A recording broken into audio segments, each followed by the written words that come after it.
1. Me and my friends got into a pretty bad argument about shoplifting yesterday, and I want to know if I was in the wrong for how I felt about it. I personally really dislike shoplifters and feel very annoyed if I notice them, though I never felt that way before working in retail, mainly because in my store the managers and supervisors had to confront shoplifters until recently, and they'd have to deal with a lot of abuse because of it. One man stole 2 huge baskets of shopping from us on separate occasions, and when my manager confronted and tried to stop him, he spat in her face and threatened to stab her. Another lady used to shoplift from us every week or so, despite knowing she was barred, and it was so frustrating to see her just walk in like she belonged in the damn store and steal right in front of us. We had another lady who used to steal entire boxes of sweets, one that would use her kids to steal toys from right in front of us, a guy who had stolen beers in his wheelchair. Most of our shoplifters are young adults stealing sweets and alcohol, which is just really annoying. We were recently told not to try and stop the shoplifters at all, because our 2 managers on separate occasions were physically assaulted by shoplifters. My older manager had to go to A&E because a man had shoved her and continued shoving her into the wall behind the door, kicking an entire basket of beer cans out to a man waiting on the other side. My other manager was grabbed by the arm hard enough to bruise heavily and was shoved into a stack of beers that stood next to the door. We can no longer stop people from stealing from the store because we're scared of being physically assaulted for just doing our jobs. The police have done nothing for us. Absolutely nothing. We've got no justice at all after all that my managers have gone through, and it sucks so much. All my friends were making me angry because they were trying to be empathetic to shoplifters in general, but the shoplifters I've personally had to deal with have almost always been abusive in some way. I can't bring myself to empathize anymore, not after all the nonsense me and my coworkers have had to deal with. I'm well aware that shoplifting is more prevalent now because of how high the price of living is getting, and that people have a lot of very understandable reasons to need to shoplift. My friends were saying that maybe they desperately need the food, or they have an addiction or an abusive partner at home with an addiction. Maybe they have an autistic child that will only eat specific foods, which is what they said when I mentioned the lady stealing entire boxes of sweets. And I understand why they have such strong feelings on this, because one friend of mine nearly went homeless a few years ago, and the other is autistic, and wouldn't be able to eat at all if she couldn't access the foods she needs. They were mad at me because they thought I didn't understand that, or that I didn't care about all the reasons why someone might need to shoplift. But it felt like they were being empathetic toward the people who have verbally or physically assaulted my coworkers, rather than shoplifters as a whole. I know that's not how they felt. They thought that behavior was disgusting, but it's how it felt to me, and it was really upsetting. I'm not thinking of all the reasons why someone might need to shoplift when I notify my manager that someone's stealing. I'm just trying to do my job. I ultimately don't know these people or their reasons. I just know they're stealing from the store, and I need to notify my manager if I see that happening. Why should I bear that emotional weight when I'm just trying to work the till? They could have a legitimate reason to need that entire basket of beers, or they could just be a sack of crap, and it's kind of hard to be sympathetic with shoplifters when I've seen someone literally spit in my manager's face before. My friends kept saying that I should just let people shoplift, but I can't. We're a shop. We can't just let people walk out the store with baskets of shopping without paying for it. No matter how much I understand why someone might need to shoplift, we're a store, and we can't just let people walk out with whatever they want. And my friends kept saying that they weren't sympathizing with the people who were aggressive with our staff. They were sympathizing with shoplifters in general, but they're the same issue for me. I can't just separate those issues on an emotional level when that's what the majority of shoplifters we've dealt with are like.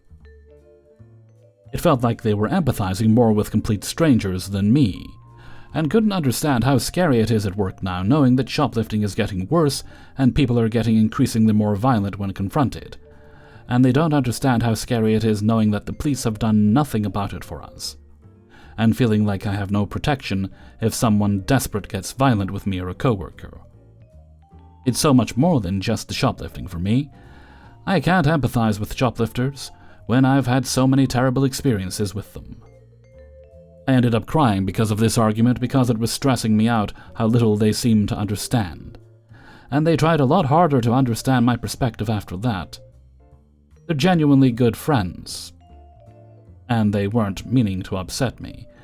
They just obviously have a lot of personal stakes in this issue as well, and I can understand them being upset with me with what looked like apathy towards the societal issues causing shoplifting. I was struggling to explain why shoplifters bring me such frustration and anger now, and I said a lot of things I didn't mean while frustrated. But we did reach an understanding eventually, and the argument finished amicably. I guess I just want to know if my opinions are wrong and if I'm genuinely being unreasonable, or if I'm valid in my distaste for shoplifting now. What are your opinions? Hellfreezer's note. You are being very kind and generous to your friends. But regardless of their personal motivation, they're wrong. Just completely and totally wrong. There is one thing I do need to point out, though. Neither you nor any member of staff in that store should be trying to stop a shoplifter when they try to walk out with goods. Report it to your manager, report it to the police. If nothing happens, you've done as much as you can. If you get hurt, as your colleagues have also been hurt, your employers don't care about you. You're replaceable to them, and that has always been the case. If somebody steals a loaf of bread, some eggs, some bacon or whatever, yeah, maybe they're stealing to feed themselves. But stealing beers, confectionery, no. Those are things they're just stealing for fun. Your friends are probably thinking how they would feel in that situation, and that's just how they're trying to justify it. They're not thinking of you, and I think they should be thinking of you a little bit more, if they are indeed good friends. If you or somebody else loses their job because the store's not making enough profit because of all the shrinkage, then your friends aren't going to pay your bills, are they? Probably expect you to shoplift. Well, I certainly hope your friends mature a little bit and begin to see things from your point of view. Maybe try and see things how they actually work in the real world instead of how they're told to see them on social media. I think we've all seen those posts. Best of luck to you. 2. A little while back, I lived in an area that was the very definition of country. Before you start thinking about banjos and missing teeth, I want to go on record and say it's nothing like that. Soybean farms, open fields, plenty of hunting and fishing, and a good portion of the people looked out for one another. Like any other job, we had regulars, and some of them were characters. One such regular was an older gentleman by the name of Stanley. He was always friendly, talkative, and he likes to make people smile. The thing about Stanley is that mentally he was maybe 8 or 9 years old, and as far as anybody else in town knew, he didn't really have any family. He had a daughter, but she had well-known substance abuse issues and was court-ordered to stay away from her father after she physically assaulted him because he refused to loan her money to support her habit. Mentally 8 or 9, but old enough to know when to say no. It was due to this we basically came together as a community and would do our best to check up on him to help stave off some of that loneliness. We would give him rides to help him get from point A to point B because he couldn't read to pass a driving test. On days he couldn't get a ride but needed to get out, we would hear that all too familiar sound. A ride-on lawnmower coming into the plaza and parking in front of the soul food place a few doors down. It would be followed shortly by Stanley walking in with an ear-to-ear grin on his face, and his trademark, "Hi guys, how y'all doing?" This day was like any other. I had a moment to turn around and say hi before going on break. Stanley walks in and makes his way to the electric section to check out our selection of discount VHS tapes. Like I said, this was a while ago. At first, I'm not paying attention. If we're being honest, I had homemade mac and cheese and collard greens on my mind.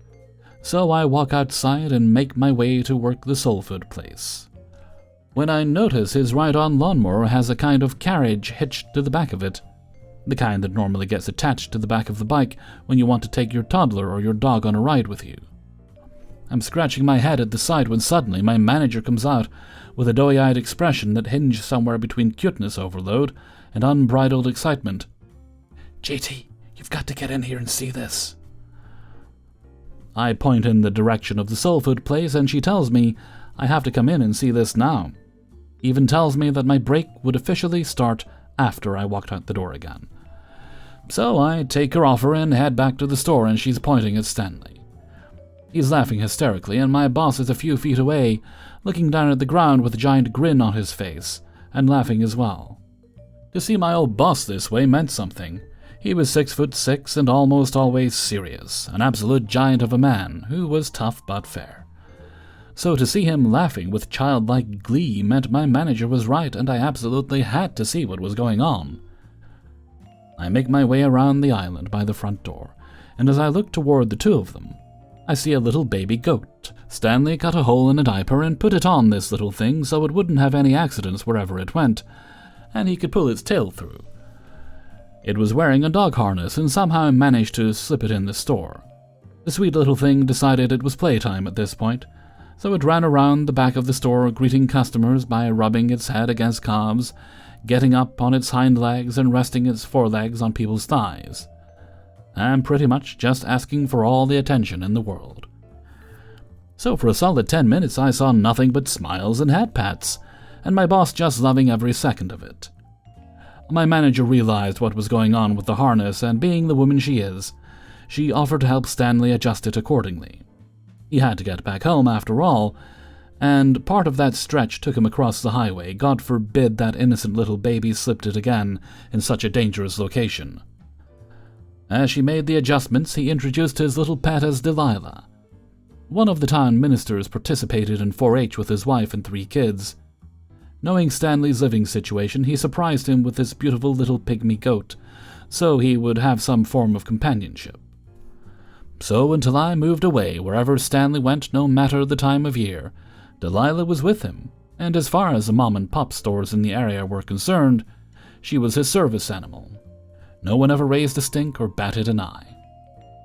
It was especially great to see the two of them when the weather started to get a bit colder. By that time, people made sure to ask Stanley if he would need to go anywhere, and make plans in advance so he wouldn't have to take the lawnmower out. But Delilah still went with him, dressed for cold weather, no less. The older couple that ran the thrift store in the area until it closed would make a point to look for toddler-sized sweaters. The wife would then make alterations so it would fit the goat, and help prevent her from getting sick. I'll tell you this much. You haven't seen cute until you've seen a baby goat in an altered turtleneck or argyle sweaters. Definitely a series of core memories that I look back on fondly. I'll occasionally catch up with my old co-workers, and sometimes Stanley comes up in conversation. Delilah lived to be 12 years old. She kept him company and kept him happy. By the time she passed, Stanley finally had a social worker that would check in on him. Social worker pretty much became family because as far as I know, the daughter still isn't in the picture. She helped him get into a nice apartment in an independent living senior community just up the road. My aunt lived there for a while after her husband passed. Turns out Stanley left to sit in during games night and play Uno with everybody. He passed in 2019, but he finally understood what it was like to no longer be lonely. He was well loved in that community, had plenty of friends. His passing affected everybody, residents and staff alike.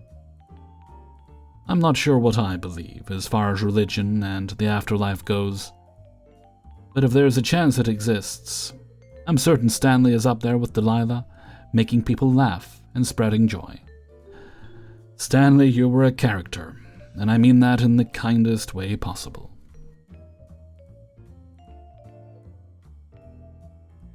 3. So at the time of this taking place, I'm 26 from the UK and was working for a company where pharmacists would ring the call center and order in their medication for pharmacies across the country, Boots, etc. Now I had worked in retail jobs and was used to people moaning when they can't get something they want when it literally is not in stock.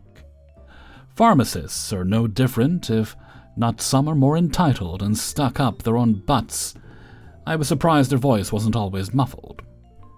So, I get a call come through. "Hi, you're through to I don't get paid enough to tolerate your nonsense healthcare. This is X speaking, how can I help you?" Cue the pharmacist, seeking some medication, and it is not in stock at his closest warehouse to send out. I explain I can transfer it from one warehouse to another, and get it sent out to him as soon as possible. I should add it was something silly like a different brand of paracetamol. But no, this isn't good enough for the pompous prick, and he goes on a rant about how he needs it ASAP, I'm useless, etc., etc. I roll my eyes and mute my mic as I take a sip from my coffee as he is boring me. He then asks to speak to a manager. I explain to him that I'm more than able to help him, and that there are no managers available to speak to him at the moment. And even if there was, none of them could organize an ease up in a brewery. They were that useless. In fact, I had to teach a chunk of them how to do their job. So he rants and raves on about how he's the customer, so he should get what he wants. As a customer, he is right, and I clearly don't know what I'm doing. I once again explain nobody is available to talk to him, but I can send off an email to my line manager and get him to call back when free. No, this isn't good enough for him, and says, "Well, there must be a manager free somewhere. They can't all be busy." So I roll my eyes, getting ready to once again explain it all again to him when I stop. And with a truly devious grin coming across my face, I say in the most 101 retail-trained voice, "Of course, sir. How silly of me. Bear with me one moment while I place you on hold and get you transferred over." He responds with, "About time." Keyword, he said, ladies and gentlemen, somewhere there must be a manager free somewhere. Oh, I'll give him his somewhere, all right. So I place him on hold, load up Google, and pull up the number for our Germany head office. I remove him and hold and tell him I'm just transferring him over. As I do, I have my side muted and send him over to the Germany head office, and he hears, "Guten Tag, und du bist der?" Then I terminate the call my end and leave him to figure out what's being said and find a manager. I sit back in my chair, tell my colleague next to me, and we have a good laugh about it. He never did call back that day, as there was about a 30-plus minute wait time, nor did he the next day. I check his account info to see. Moral of the story, if you treat someone trying to help you like crap just because you think you're better, there are creative ways myself and many others can ruin your day also. 4. So about a week ago, I had to deal with about 600 kids with a few adults here and there to chaperone them on a field trip. Luckily, they weren't from the same school, but they still managed to make my coworkers and I smash our heads against the wall, mentally. The older kids, maybe middle or beginner high school age, were just walking back and forth or horseplaying as we were trying to drop off drinks and figure out which drinks goes to who. While the other group, elementary age, were constantly asking, "Where's my drink? Is that my drink?" Each time I would walk past their bays, they'd turn and watch me like a bunch of hungry wild animals and stare at the drinks that's clearly not theirs, only to spill them despite us putting them in kiddie cups with lids on them. About an hour into them being there, both groups managed to spill all their drinks repeatedly to the point where porters, janitors, couldn't rush over to clean in time because they're still cleaning up a separate drink elsewhere, that the host and hostess and managers had to grab extra mops and buckets to clean up their bays. Then about 30 minutes before both groups had to leave, the elementary kids started ordering food, and the orders were donut holes. I was dropping their last round of drinks, and I see these two boys yelling, "Oh God, this donut is the tastiest!" It was just a plain donut with cinnamon sugar sprinkled on top of it, and his friend yells, "I want to try it!" And the first kid refuses. 'Cause why would you hand over already eaten food? Before shoving the last bite into his mouth. His friend was probably upset about it, and tries to make him spit it out, to which the chaperone had to step in and break it up and point out that the untouched donut holes were sitting on their trays. We were so relieved when they finally left, but had to temporarily close the floor to do an extra mop down due to how many spilled drinks there were during these 3 hours. The rest of the day was slightly better, but still just as rushed. But minor spills and food fighting. Yes, I took a nap after I got home, and was still sore the next day when I had to deal with another kid's field trip, but they were more tame than the 600 kids, because there were only 64 kids and the chaperones were in control. 5. I have OCD, so I'm more of a germaphobe than normies. I once witnessed, as a customer, something in a sandwich shop that's part of a well-known chain that made me feel faint. One of the workers was in the process of ordering a sandwich for his meal break, and he pulled his scuzzy-looking wallet out of one of his pockets and set it down on top of the pile of papers used for wrapping sandwiches. Another coworker proceeded to use the piece of wrapping paper that had directly touched the wallet to wrap another customer's food.